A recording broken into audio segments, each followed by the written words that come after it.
जीवन अनिश्चितताओं से भरा हुआ है। यहाँ कब क्या होगा, कहाँ होगा, कैसे होगा, किसी को भी नहीं पता। ये कहानी है चंदा की। चंदा के पति का नाम राकेश है, जो भाड़े की टैक्सी चलाता है। चंदा गर्भवती है। पूरे 13 साल के लंबे इंतजार के बाद उसकी गोद भरी है। उसका 8वां महीना चल रहा है। उसकी सास सुभद्रा तो पूरा दिन उसके पीछे पड़ी रहती है। बहू ये खाओ, बहू वो खाओ, ज्यादा काम मत करो, आराम करो। सारा दिन आराम ही तो करती हूँ माँ जी, आप कुछ करने कहाँ देती हैं? अभी मैं नहीं करने देती, कल को तेरा बच्चा कोई काम नहीं करने देगा। चंदा अपनी सास की बातों को सुनती और मुस्कुरा देती। वैसे वो भी सारा समय अपने आने वाले बच्चे के ख्यालों में ही खोई रहती और अपने पति राकेश से अपने आने वाले बच्चे के बारे में बातें करती और उसके लिए कुछ न कुछ बनाती रहती। अजी देखिए तो ये मोजा कैसा लग रहा है, इसका कलर कैसा है, अच्छा है ना? हमारे आने वाले बच्चे को पसंद तो आएगा ना? हाँ बहुत अच्छा है और बहुत सुंदर भी। पिछले 10 दिनों से मैं देख रहा हूँ कि तुम इसे बनाने में दिन रात लगी हुई हो। अरे सारी तैयारी पहले से करके रखनी होगी। सुनो, कल और ऊन ले आना, मुझे और भी मोजे बनाने होंगे। छोटा बच्चा आने वाला है, उसके पास तो कई सारी चीजें होनी चाहिए ना।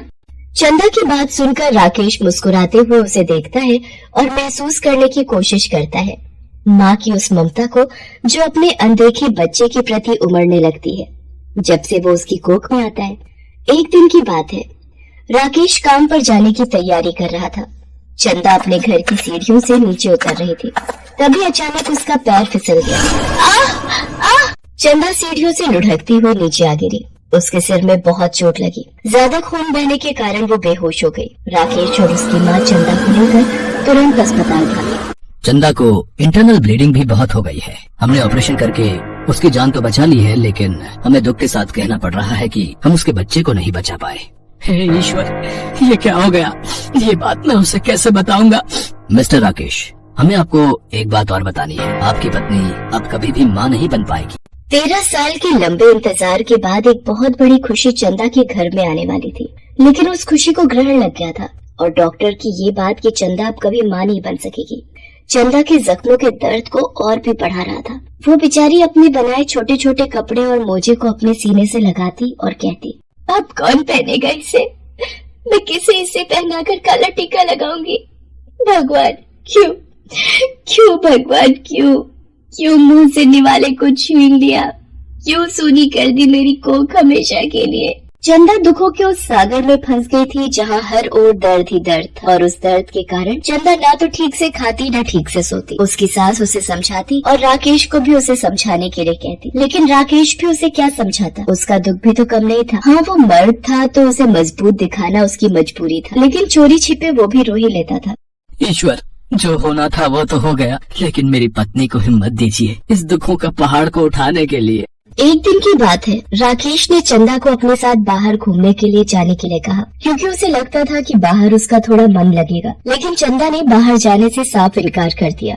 चंदा देख, मैं जानता हूँ कि तेरा दुख बहुत बड़ा है, लेकिन हमेशा दुखों में तो नहीं रह सकते ना। अरे तूने देखा है कि कैसा हाल बना लिया अपना।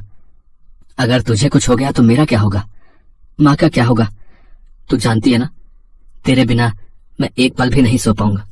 राकेश की बात सुनकर चंदा ना चाहते हुए भी सिर्फ उसका दिल रखने के लिए बाहर घूमने के लिए गई। वो अपने मोहल्ले से कुछ दूरी पर ही गए थे, तभी उन्हें मोड़ पर काफी भीड़ दिखाई दी। चंदा और राकेश वहाँ गए तो उन्होंने देखा कि सड़क किनारे दूध में ही बच्ची पड़ी है और वो लगातार रोए जा रही है। आसपास खड़े लोग उस बच्ची को देख तो रहे हैं, लेकिन उसे चुप कराने की बजाय उल्टी सीधी बातें कर रहे हैं। 100% ही किसी की नाजायज औलाद है। अरे जब पालने की औकात नहीं होती तो पैदा क्यों करते हैं लोग इसे? बड़ा खराब समय आ गया भाई साहब। हाँ, आजकल तो ये चलन बन गया है, बच्चा पैदा करते और रोड पर फेंक देते, कभी डस्टबिन में फेंक देते तो कभी कहीं और, तब तो नाजायज काम करते और ठप्पा बच्चों पर लग जाता है। लोग अपनी बातों में उलझे हुए थे। इस बीच चंदा ने उस नन्ही सी बच्ची को गोद में उठाया और उसे सीने से लगा लिया।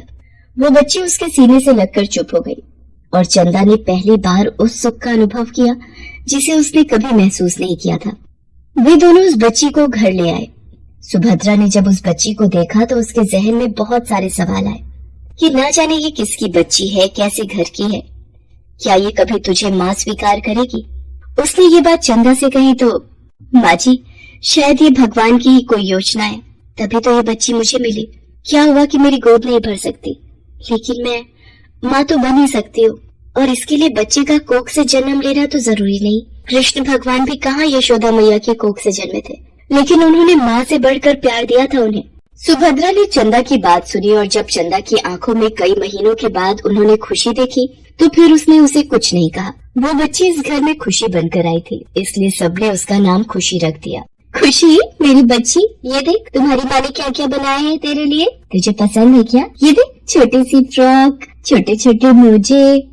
चंदा को जीने की एक नई उम्मीद खुशी के रूप में मिल गई थी, लेकिन जिंदगी में अभी और बदलाव आने थे। एक दिन चंदा खुशी को लेकर इंजेक्शन दिलवाने अस्पताल गई हुई थी, तभी वहाँ उसकी नजर 3 बच्चों पर गई जो कुछ देर पहले ही अनाथ हो गए थे। उनके माँ और पिता दोनों की मौत करंट लगने से हो गई थी। वे तीनों छोटे छोटे बच्चे अपने माँ पिता के मृत शरीर से लिपट लिपट कर रोए जा रहे थे।